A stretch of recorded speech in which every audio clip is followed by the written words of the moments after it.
गुरुवारी संध्याकाळी कल्याणच्या योगीधाम परिसरात एका सोसायटीमध्ये मराठी व्यक्तीला अमराठी व्यक्तीने मारहाण केल्याचा प्रकार समोर आला। त्यानंतर नागपुरात सुरू असलेल्या हिवाळी अधिवेशनात या घटनेचे पडसाद उमटताना दिसले। हा प्रकार अजुमेरा सोसायटीमधला असल्याचं समोर आलं। नंतर मारहाणीचा व्हिडिओ सोशल मीडियावरती मोठ्या प्रमाणावर व्हायरल व्हायला लागला। अजूनही तो तितकाच व्हायरल होतोय। उपमुख्यमंत्री अजित पवार, मुख्यमंत्री देवेंद्र फडणवीस यांनी देखील या प्रकरणावर विधानसभेत भूमिका मांडल्या। त्यानंतर आता ज्या व्यक्तीने मराठी माणसाला मारहाण केली होती त्या अखिलेश शुक्लाचा एक व्हिडिओ व्हायरल होताना दिसतोय। अखिलेश शुक्लाने या व्हिडिओत देशमुख कुटुंबावरच मारहाण आणि शिवीगाळ केल्याचा आरोप केलाय। आधी देशमुखांनी आपल्या पत्नीला शिवीगाळ करून तिचे केस ओढले, त्यानंतर झालेला प्रकार हा पत्नीला वाचवण्यासाठी घडला अशी बाजू अखिलेश शुक्ला यांनी मांडली आहे। नमस्कार, जय महाराष्ट्र।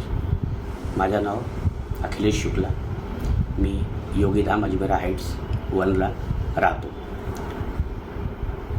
2 दिवसापासून हे जे प्रकरण माझ्या घरचा व्हायरल होत आहे, या संदर्भात माझे भाई बंधूंनो, मी आपल्याला या व्हिडिओच्या माध्यमातून काही महत्त्वाची वैशिष्ट्ये सांगणार आहोत।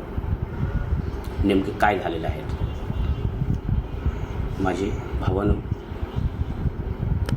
एक वर्षच्या अगोदर मी माझ्या घरचा इंटिरियर केला आणि इंटिरियरमध्ये माझा शू रॅक डाव्या बाजूनी उजव्या बाजूला केला। त्याच्यानंतर हे देशमुख फॅमिली ज्यांचा फ्लॅट नंबर 404 आहेत आणि कलवीकट्टे फॅमिली ज्यांच्या फ्लॅट 403 आहेत, ह्या दोघांनी खूप त्याच्यामध्ये वादविवाद करून ऑब्जेक्शन घेतला आणि आम्हाला 1 वर्षापासून त्रास देत होतो की हा तुम्ही शू रॅक इथे का केला आहे, तुम्ही तिथेच करा किंवा तोडून आम्ही ह्याला तोडून फेकून देणार आहे। त्याच्यानंतर हे लोक मला, माझ्या बायकोला खूप 1 वर्षापासून खूप त्रास देत होते आणि दररोज शिवीगाळ वगैरे करणे, तिला उलटसुलट सांगितलं, हे म्हणजे हे तेच 1 वर्षापासून त्यांच्या चालू होता। आणि माझी बायको हे सतत मला ऑफिसच्या आल्यानंतर ते सांगत होते, तरी पण मी हे कधी ह्याला हे नाही केलं। आणि 2 दिवसापासून परवा काय झालं, संध्याकाळी माझी बायको धूपबत्ती ते लावून ते माझ्या दरवाजाच्या बाहेर ठेवला आणि कलवीकट्टे आंटी जे आहेत ते येऊन त्यांनी सांगितलं की हे तुम्ही धूपबत्ती दररोज इथे लावते आणि ह्याच्याने आम्हाला खूप त्रास होत आहे, हे तुम्ही आजपासून लावू नका, नाहीतर आम्ही तुम्हाला इथे राहू देणार नाही। आणि ते खूप माझ्या बायकोची शिवीगाळ सुरू केली। त्याच्यानंतर मी येऊन ते मॅटर हे करायला सुरुवात केली। त्याच्यानंतर देशमुख फॅमिली आली, हे धीरज देशमुख आणि त्याचे लहान भाऊ हे येऊन माझी बायकोला खूप गालीगलोच खूप हे करून ते सुरुवात केली आणि जोराने दरवाजाला आपटू लागले आणि माझी बायकोचे केस त्यांनी खेचून तिला एक झापड पण दिला। आणि त्याच्यानंतर मी हे सोडायला प्रयत्न केला आणि त्यांनी मला पण खूप शिवीगाळ केली।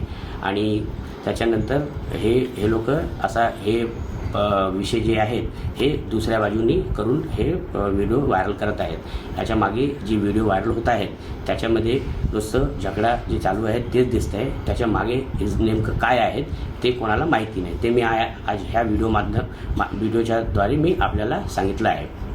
आणि मी आपल्याला सांगतो की हे जे देशमुख फॅमिली आम्हाला 1 वर्षापासून त्रास देत होते ते 2 दिवसाच्या अगोदर जे घडलं त्याच्यामध्ये माझेच मराठी भाई बंधूने सगळे येऊन मला सहकार्य केलं, त्यांनीच मला वाचवलं।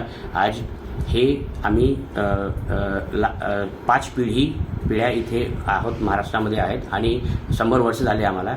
आणि परप्रांती कोण आहेत, आम्ही मराठी आहोत की नॉन मराठी आहोत हे आम्हाला कधीच माहिती नव्हता, कधीच कळलं नाही। ह्या लोकांनी हा विषय एवढा गाजला की हा परप्रांती आहेत, हे आहे। त्यांनी माझ्या बायकोची शिवीगाळ करताना त्यांनी हे पण सांगितलं की तुम्ही भैया लोक तिथून आले, इथून घाण करतायत, आता मी तुम्हाला दाखवतो की आम्ही काय आहेत आणि तुम्हाला काय करणार।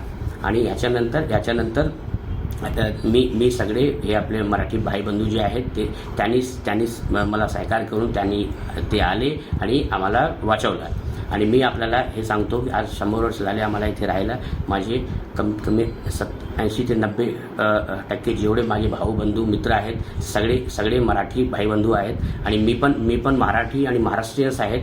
इथे एवढा वर्ष झाला आहे, आम्हाला कधीच हे कळलं नाही की हे विषय काय आहेत. आपले राज्याचे महाराष्ट्र राज्याचे